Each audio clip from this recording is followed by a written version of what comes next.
Hi everybody, welcome to the Paranormal Connection. I'm your host, Danna Wilberg. Now you watch the show because you're curious, right? Well, my guest is all the way from South Africa, and he's got some things to tell you that are going to blow your mind, so you're going to want to stay tuned. He's an author, a scientist, and he's explored the globe. So welcome, Michael Tellinger. Thank you very much, Donna. Nice to be here. It's wonderful having you. Well, where would you like to start? We're going to talk about the Sumerian tablets, the Anunnakis. Where would you like to begin? I think just to give your viewers some sort of a grounding as to what it is that I do and what I write about and talk about is I'm pulling in as much information as I can regarding the origins of humankind and the various religions of the world, the physical, the metaphysical, the leading edge of science, how it all ties together and crosses over and points us in a direction that very few people have looked before. And with specific reference to these astonishing discoveries that we've made in South Africa in the past several years of this vast vanished civilization. With millions of stone ruins left behind and covered by soil that very few people have really taken interest in over the last 500 years. And I think it is the physical evidence that I present for much of what Zecharia Sitchin has been writing about the Anunnaki, the creation of the human race, the vast gold mining operations that the Anunnaki set up on planet Earth, and providing the physical evidence for that has been missing out of this puzzle. Now, do you think that this is all coming together because the time has come that we know the answers to these questions? Absolutely. I'm convinced of that. As you know, and your viewers will know, nothing happens by accident. Everything is, there's a specific reason why these things are happening, and I think there's a specific reason why this has been revealed. And for some reason, I've been blessed with this information and to take this information to the world. So that's what I'm doing. This is my second tour to the USA. We came past here last year. We did 26 cities last year. This year we're doing 30 cities, including 3 in Canada, and taking this information to as many people as we can.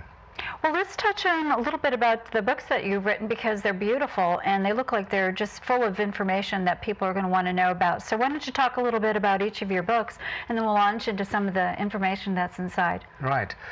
Slave Species of God was my first book from 2005. And that was really an attempt to pull together a lot of the information that Zecharia Sitchin and various other translators of the Sumerian tablets have put out onto the market.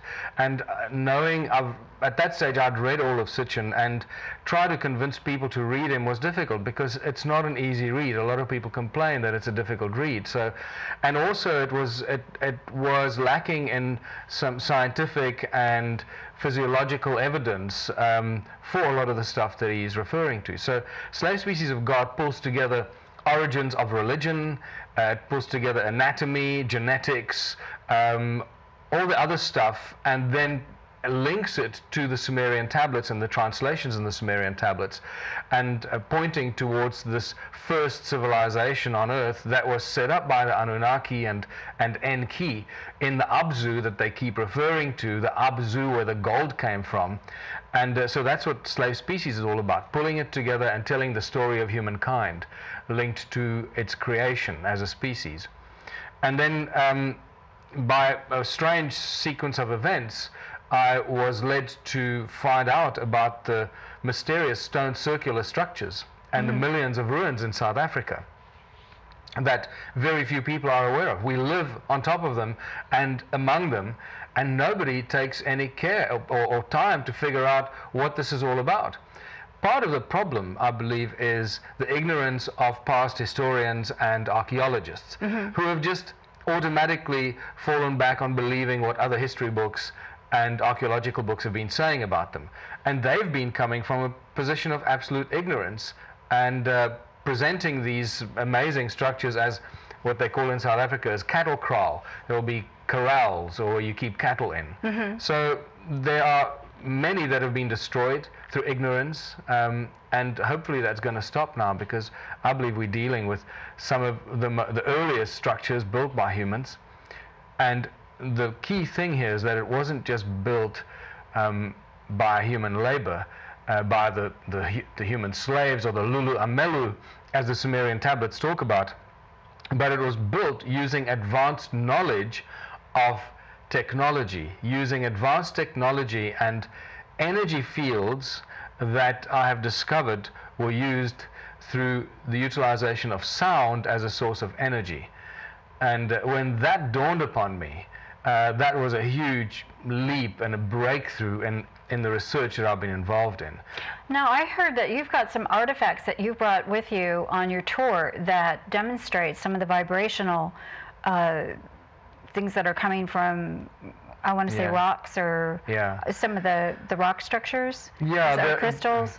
Yes, if I could maybe just explain what you're referring to. I didn't bring them with me this time. Okay. I brought 2 small little stones with me last year that I demonstrated, and the breakthrough came when I accidentally heard some of the stones being clanged together, and I heard them, they ring like bells. Right. You know, it's not like 2 stones, you know, go into the garden, pick up 2 stones, whack them together, and it's a dull thud. When I heard these stones being accidentally bumped against each other while we were clearing some of these sites so we can take tourists to them and show them what we're talking about, I suddenly went, hold on, this is not just normal stone. We're dealing with something very unique, stones that have very specific acoustic properties. And then what came to mind immediately is the whole Stonehenge scenario, where the stones at Stonehenge were chosen for their acoustic properties. The evidence that people like Carmen Bolter presents in the Pyramid Code, that the pyramids were actually chambers to generate energy through utilizing acoustic properties of sound. The fact that Nikola Tesla told us that the earth rings like a bell, and you can use the sound energy and the frequency of sound as a source of energy wherever you are on planet Earth. And I suddenly went, hold on, I think we're dealing with a similar thing here. Wow. And in that moment, I realized why all the circles were circular, why all these structures were circular, why they weren't square or rectangular, and that you start realizing that it's a direct link to the natural flow of the laws of nature and sacred geometry that's encoded in many, if not most, of these structures, because they actually follow the cymatic shapes of the energy fields in planet Earth. And through that, they generate energy fields. And this is just, you know, this is a really pretty wacky, out there kind of statement. And it took a while for this to sink in. And eventually, I was fortunate enough that I met a guy who's got the right kind of devices that we could go out and measure this stuff with. And the measurements that we made of the energy fields in these ruins are just so spectacular that they truly boggle the mind. It's beyond anything that we can measure on Earth today with regards to frequency, our understanding of heat signatures, what's coming out of the Earth, and so forth. So it's been an interesting journey of discovery. So what do you think this all means? Well, I normally in my presentations, I believe that you need to give people some good news, because we live in really desperate times. Right. Life is not good. Most people live in misery. They're unhappy with their lives. They don't know what it's all about. They're looking for answers. They're looking for a way out, or some sort of salvation. And some people find it in religion. Some people find it in other areas, and so forth. And I believe it's important to start giving people the good news. I believe the fact that we're making these discoveries, that we got the direct links to the first civilization on Earth. Look, they were absolute slaves. It was absolute slavery. We're dealing with the early humans who were very, very green and very unevolved in their consciousness. But unfortunately, that's what the Anunnaki did not count on, that their consciousness was going to explode. And here we are discussing exactly that, right? But so I believe that we're learning the secrets of free energy, which is clearly what the whole world is after. And it is the one thing that's been withheld from us by the control groups, if you want to call them that. Free energy. The fact that you can use sound for healing sources. There are some amazing people that I've met in South Africa now that use sound frequency for healing, sound energy, beyond anything I've seen or heard of anywhere else, way beyond what Royal Raymond Rife did. And And so I think that rediscovering these first civilizations, knowing that they had this advanced technology, gives us a sense of grounding and understanding that we have the capacity to utilize the natural forces of the earth for a source of energy. We have millions of examples here, and take it into a new era. And I believe the fact that we are so close to the whole 2012 phenomenon, and this is coming out, is not accidental either. Oh, I believe that as well.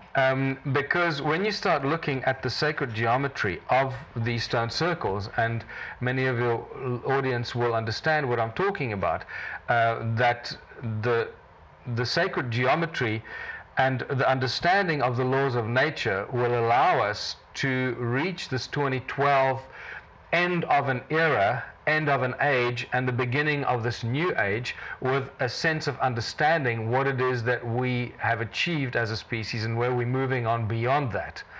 And that's a very interesting thing, because the 2012 phenomenon is so deeply encoded in sacred geometry, and not only that, but also encoded in physics and quantum physics and metaphysics and the areas of, for example, the double slit experiment points directly to 2012 being a real event, as weird and as strange as this may sound. I don't know if I should go into that, because please do, because a lot of people ask me, when are you going to talk about 2012? What are your theories on 2012? Yeah. Let's talk about that, because it's on everybody's mind. And I think, let's see if we can dispel some of the fear that goes along with the buzz that's going on about it. The first thing I want to tell everybody is stop being afraid. Good. Okay, Good. Dispel the fear. Okay. The worst thing that can happen is you're going to die.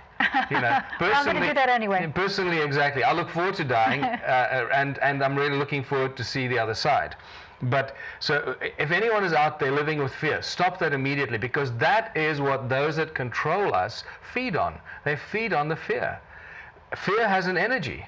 Like everything else, everything is based, on energy. That's the one area of physics and science that they teach you. The first thing they teach us is you can't destroy or create energy. It just exists everywhere, right? Well, and you will also know that your thoughts are energy waves, and everything we do is linked to energy. Every picture, every image, everything is linked to an energetic field, and we get this from these stone structures. They're the representations of the energetic fields that come out of the surface of planet Earth.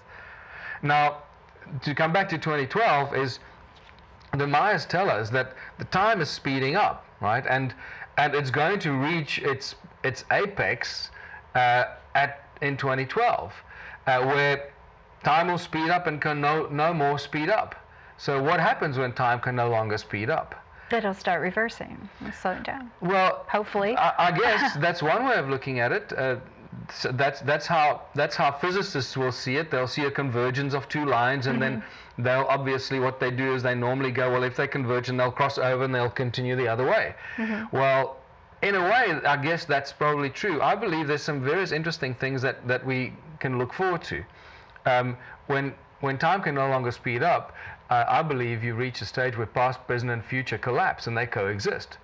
Where past, present, and future coexist. That doesn't mean that we're going to suddenly, dematerialize and so forth. Those people that I believe have reached high enough consciousness levels will probably be able to do that. But the rest of us will reach high enough consciousness levels and of levels of enlightenment, and what I mean by that is understanding. Understanding how it is possible and plausible to cross over from space-time to time-space. These two concepts that have been wrestled with for so long by physicists and philosophers for so long. And I think that 2012 and quantum physics shows us that. And I'll give you an interesting example of this. The double slit experiment is one of the most important experiments in physics, where they take a particle and they shoot it through two slits, and the particle goes through both slits at the same time. It dematerializes, and so they refer to matter exists as a particle and as a wave, in a particle or a waveform. But the waveform is actually a very strange and inaccurate description, but it's the best description they came up with. The waveform actually shows us that the particle crosses through the double slit and exists in past, present, and future at the same time, because it exists in all places at the same time. So it's not a wave, it It has crossed over from space-time into time-space. Okay. And the largest particle that my research shows me has been used to do this. And I'm taking a bit of a leap of faith with your viewers here, because I'm going to say a few things that I haven't really defined at first, which I do in my presentation. Now, I warned them that this was going to be mind-blowing, so strap yourselves in. So the largest molecule that's being used in the double slit experiment is known as a buckyball. And a buckyball looks like a tiny little soccer ball. Mm-hmm. And it consists of 60 carbon atoms. Now, when you look into sacred geometry, the number 6 represents the manifestation of matter. Okay. Okay. 6 is the representation of the manifestation of matter and the universe suddenly appearing out of nothing. That itself can be explained in Einstein's formula of EMC square. You get rid of the c square because that's not really necessary and important, and it's actually a hindrance there, but energy equals mass. Right? If you take the equal sign and you turn it upright. I shared this information with a physicist yesterday, and it just blew him away.